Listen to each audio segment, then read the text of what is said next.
This is a Lowell Observatory podcast. 5, 4, 3, 2, 1, 0. Welcome to Star Stuff, a space oddity. Hello and welcome to Star Stuff. I am your host, Cody Halfmoon, and this is a Season 3 special episode. And I'm really excited because for our special episode is a very special guest, Brian Skiff. Howdy. Hello, howdy. It's my kind of guy, saying howdy right off the bat. Brian is an astronomer here at Lowell Observatory, and he's ridiculously famous. He is basically a marketing goldmine. You have how long have you lived on campus? About 45 years. 45 years. I mean, the man is Lowell Observatory.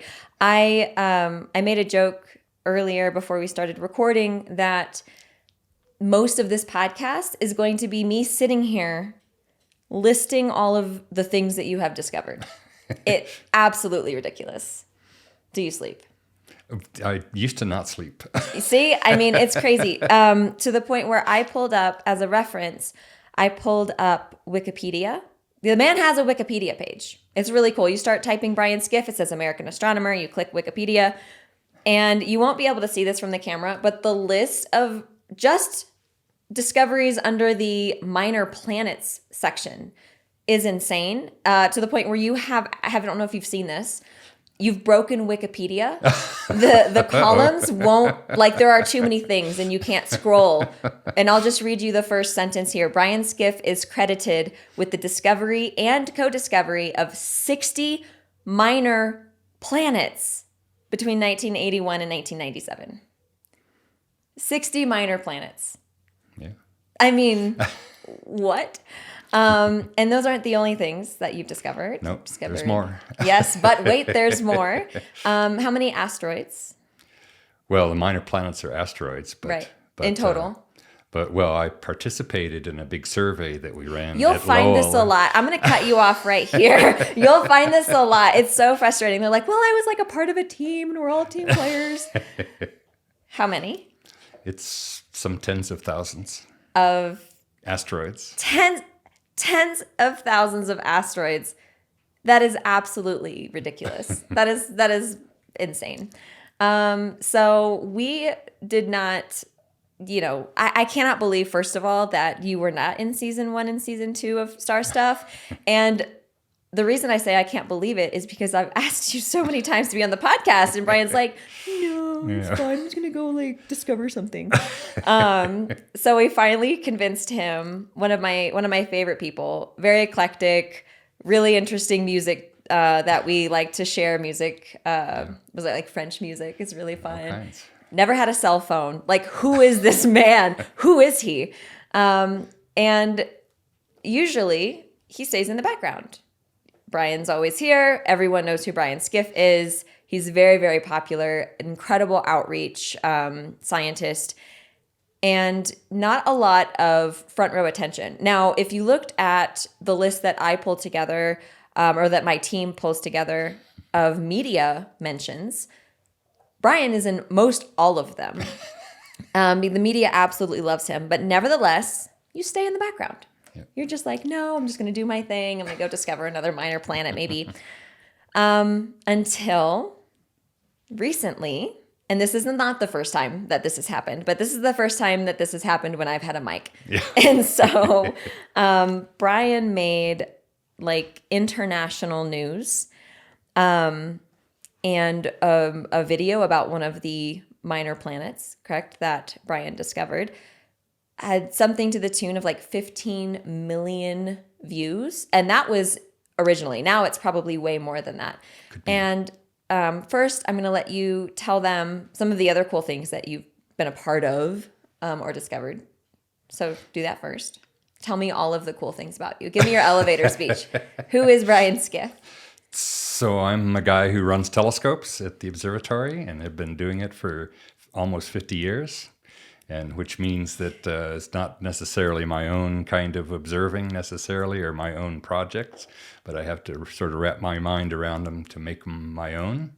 And It's included everything from nearby asteroids and comets to outer planets to nearby stars, star-forming regions, galaxies, and everything in between. So it's a lot of different stuff with all the telescopes at the observatory over the decades. And what's your favorite thing to study?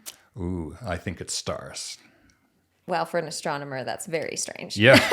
Well, I mean, a lot of people, they want to do cosmology, or they want to do theory, or they want to do, galaxies. So it's not necessarily even observing. They want to do theory. And they don't even know which end of a telescope is the one to look through. What kind of stars? There are lots of different kinds of. Yeah, so the ones that I'm particularly interested in these days are fairly young stars that have spots on them, like the sun, but big, lots of big spots, and make them change brightness as they spin around. Oh, okay. And so they're variable spotted stars, young spotted stars. Young spotted stars. Very cute. So, I mean, that's so many things. And the thing that made international news, I want to start there.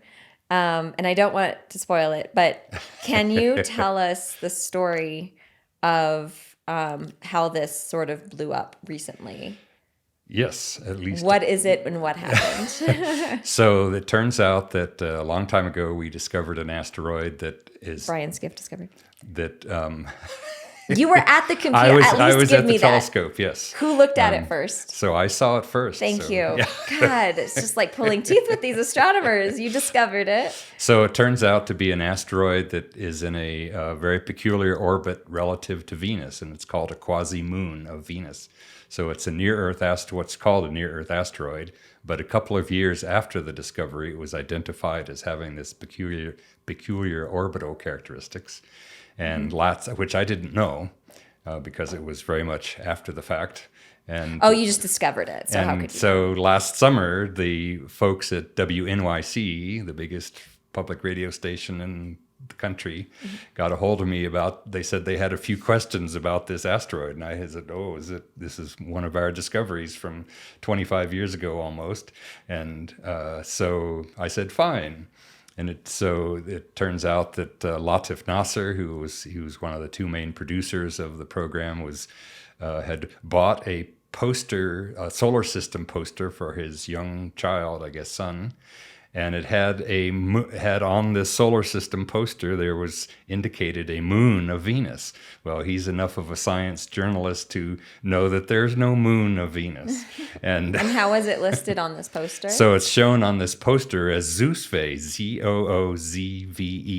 Zeusfe.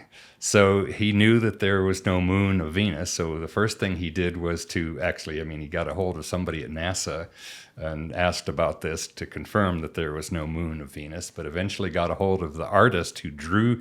Being a journalist, he dug into everything there was. Yeah. Got a hold of the artist who had drawn this poster, and it turned out that he had, on a draft of this poster, he had drawn in what's called the preliminary designation of the asteroid, which is 2002 VE68.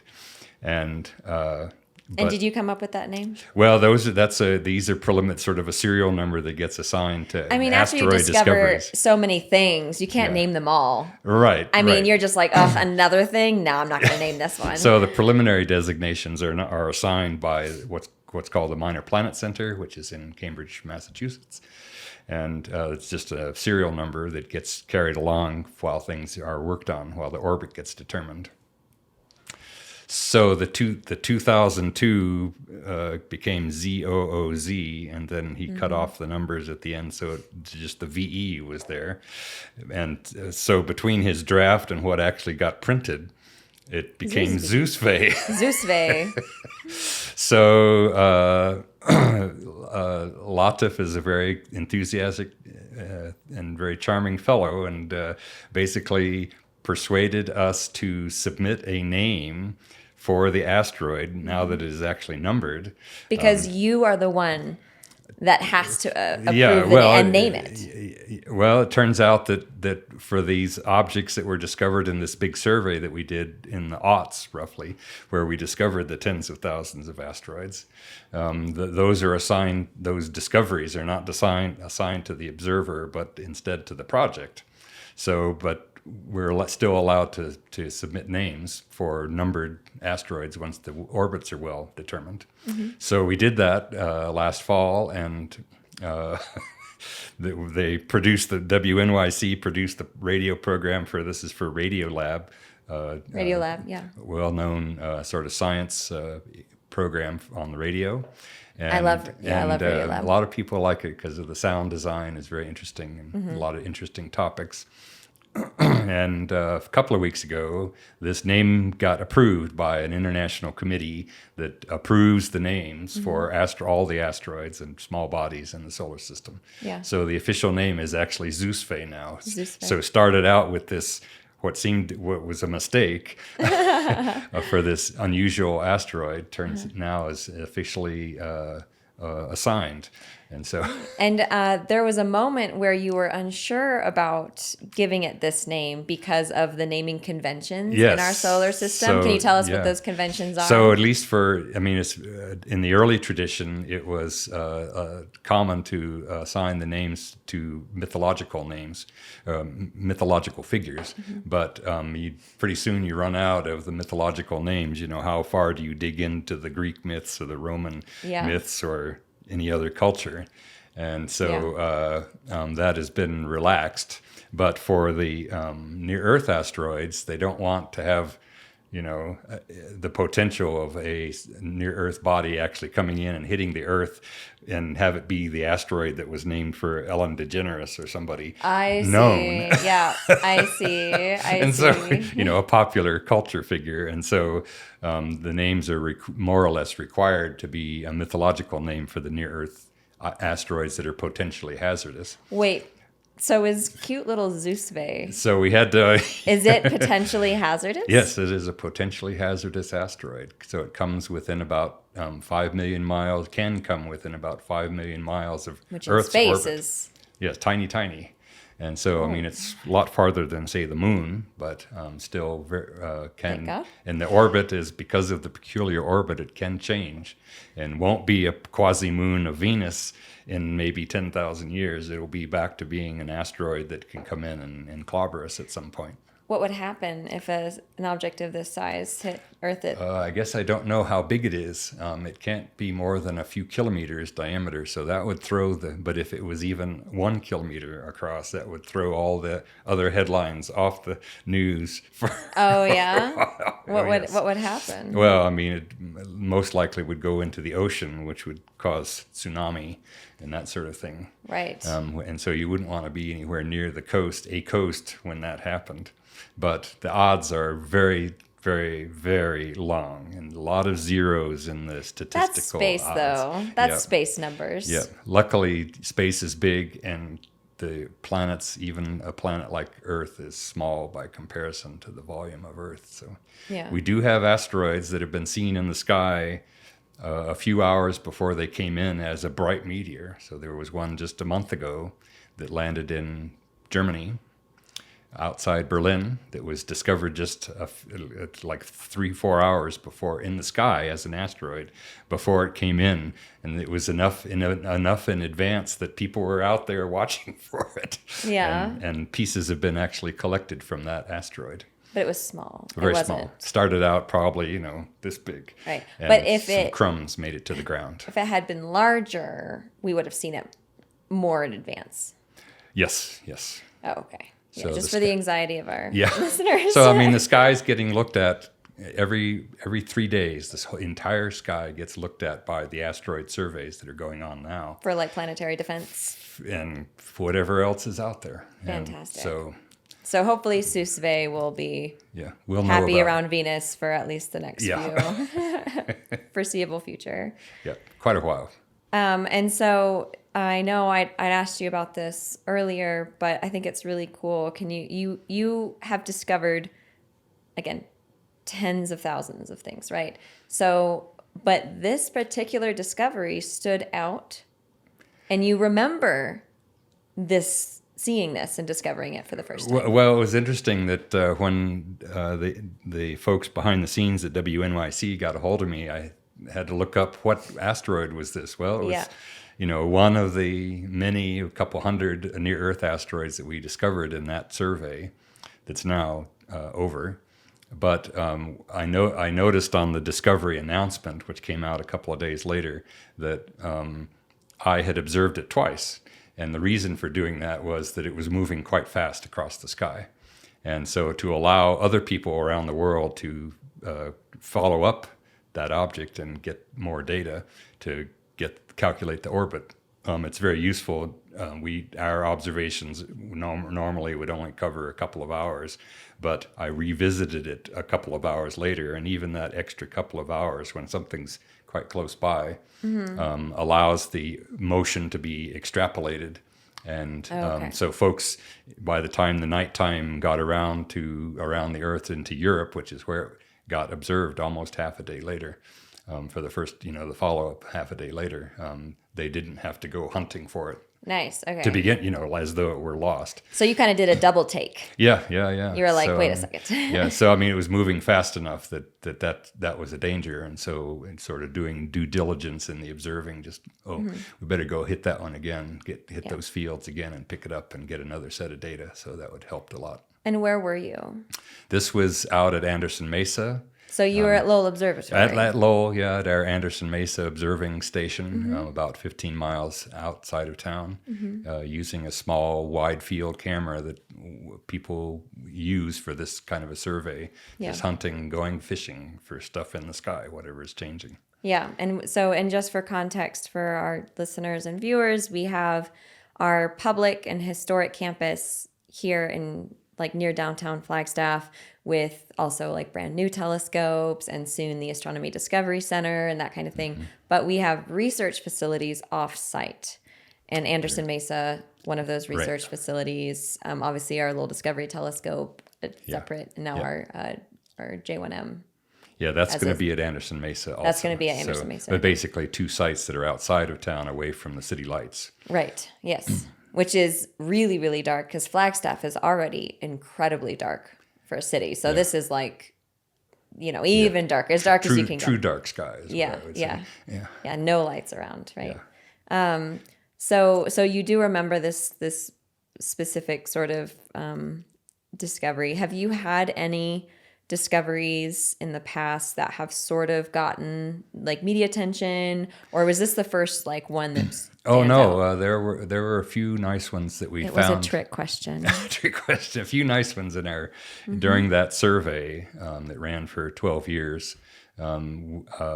We also, to me, maybe the best thing besides Zeusfe was rediscovering an asteroid that's called Hermes, which was actually discovered in the late 1930s, but was lost. It was moving fast enough, very close to the Earth, and was lost. And there were data taken at the time, but it was the weather was bad in various places, and so the follow-up was not very good, and it was lost for 67 years, I think. And then one night, I was the observer. I did maybe half of the observing for that project. I found another near-Earth asteroid, but it was unusual because it was really bright compared to the usual discoveries that were always right at the limit of the telescope. And so that that wasn't a new discovery, but rediscovering an object that had been lost. Yeah. And people thought before the rediscovery, people thought that it might come in and hit us. Oh, so this was like a search for.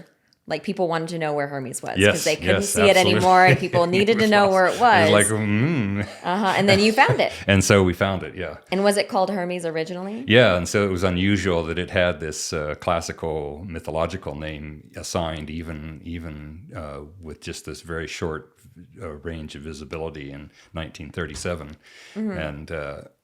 So, which was not there weren't these corporate rules about the naming at the time, You're right. And so it made the news, and much like Zoozve, Right. has And it was recently. another like Brian Skiff at Lowell Observatory rediscovers lost Well, it's just Hermes. you just spend a lot of nights at telescopes, and sure enough, you find stuff out in the sky. Yeah. So I mean, what it tells you. I mean, is you that- also have to know where to look and Yeah, what you're oh, yeah, doing there's and some what to look planning, for to make yeah. sure you don't miss it. I mean, it's not just pure luck. Yeah, but there's also the other side of it is there's a lot of nights where nothing happens. Yeah, yeah. Just sitting staring at a Yeah. blank screen. What's another one? Well, there was an object that I thought was kind of interesting that has a very small orbit. Again, this survey looking for near Earth objects. An object that actually has an orbit completely inside the Earth's orbit, so it never comes out from the sun even as far as Earth, and a very small orbit, and actually spends half of its time inside Venus's orbit, quite close to the sun. Really? And that is actually disappeared from the sky now for another decade or so. It never comes out the way the Earth's orbit and the asteroid orbit is arranged, so that it never gets observed. Oh, so For it another- hides from us for It's a hide because decade. it's always very close to the sun. Gotcha. And so in the sky, and so it is sort of out of view, but it'll come back in view in another decade or so.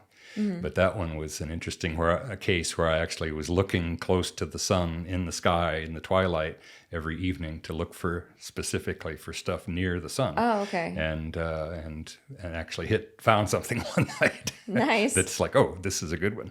And, Yeah. so that was that was a good one as well. And so going back to like the naming, so you have all of these thousands of asteroids and minor planets Yeah. as well that you have discovered. And what was the first name? Were you able to name one? Obviously, like Brian Skiff. Well, no, you're not allowed to do that. That's one thing. The one name that you're not allowed to do is name one for yourself. Really? Yeah. So I guess the first one that I actually signed a name to was for my mother or her family name. Oh, And there were others for friends. I know Putnam.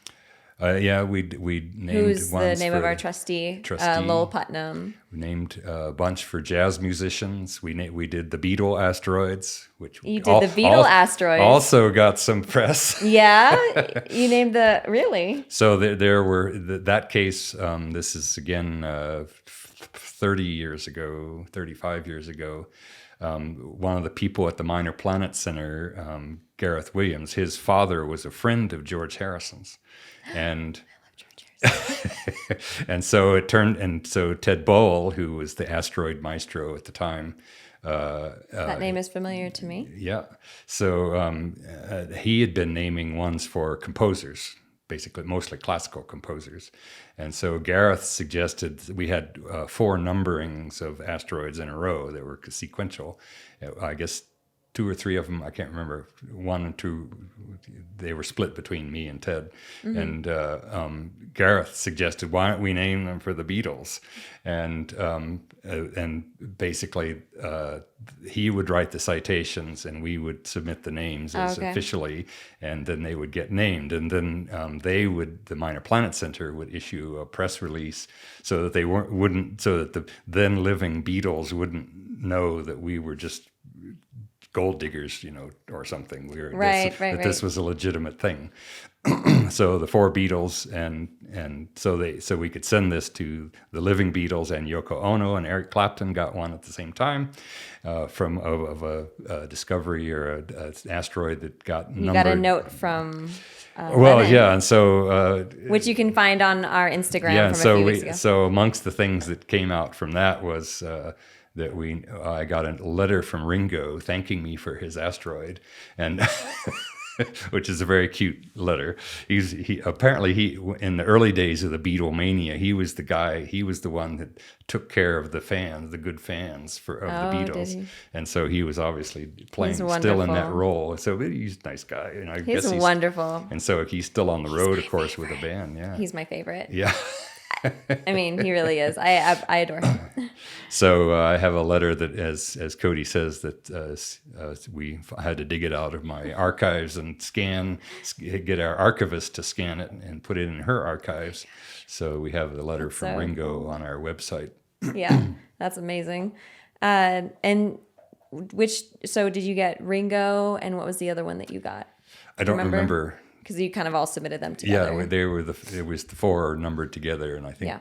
I guess I don't remember the exact sequence. And I know that of these objects, Lowell Observatory has some naming rights Yeah, so to them. So what have you done with those? So, I mean, we often, for these many tens of thousands of Lonios asteroids from this survey that we ran, we will often name longtime employees, get an asteroid as a little perk of the Yep. perk of the of their term of employment. Yep. All you have to do is work at Lowell for 5 years. Yeah, it's only 5 years now. It's 5 years, and it's open to anybody who is a full-time, employee at Lowell.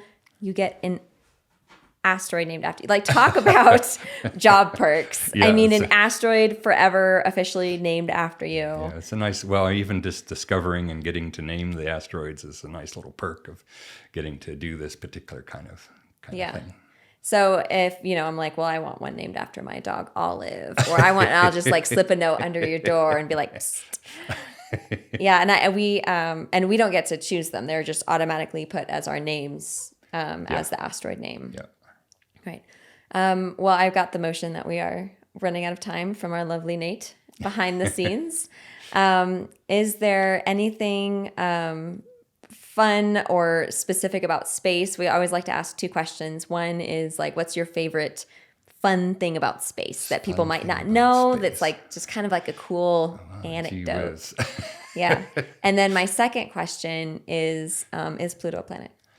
Well, I can answer that one much more easily. I think it's a planet. Okay, and tell me why. Someone who has why. discovered all of these minor planets, I think, would be a really good resource for us. I think it's a planet. It's actually better than a planet because there's not just Pluto out there. There's Pluto, the big moon Charon, which I is... love the way that he says Pluto, by the way. We talk about this almost every time we say Pluto, and Nate can back me up here.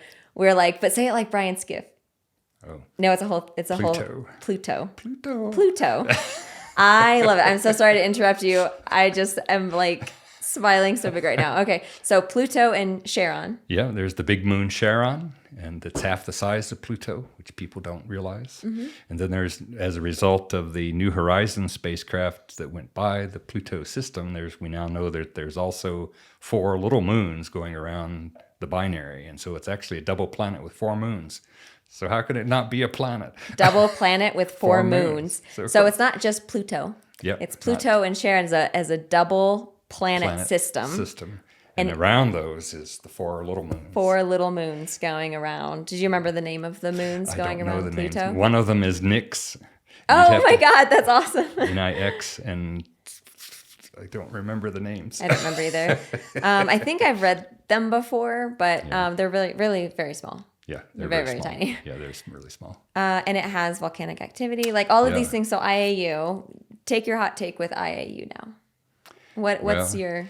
Round things, round bodies that go around a star. That's a good definition of a planet, and Pluto is one of those. Yeah, fantastic. And what is your favorite space fact or interesting thing about space? That's harder because the sky is so rich, and there's just lots and lots of crazy stuff out there. Yeah. That's whether it's stars, planets, comets, galaxies. Magic. It's mind-blowing. It's mind-blowing. That's why you do astronomy, because there's all this incredible stuff out there. Yeah. My the thing that gets me the most is the scales. Yep. I mean, space is big. Unfathomably. I mean, you can't. Nope. Literally, you cannot wrap your mind around any sort of context. Immensity. The immensity of the universe is very intense. Well, thank you, Brian. Hopefully I can convince you to do another podcast sometime during season 3. I like to make... Please do. Thank you. See, this is how I like to do the peer pressure while we're on the air. No, really. Thank you so much for your time. And again, Brian Skiff. Guys, look up American astronomer Brian Skiff. And we have him literally in our yard. Like, There is I am looking at your house right now from my office. It's within sight. It is within sight. So thank you so much, Brian. You're amazing. And all that you do for science, but also specifically for Lowell Observatory, just makes my job so much easier. So keep discovering stuff. Keep putting Lowell out there. You do such an amazing job. You're quite welcome. And thank you guys for listening to this episode of Star Stuff. Stay tuned for more special episodes that we'll be releasing here during season 3. Adios. Bye. Wave to the camera.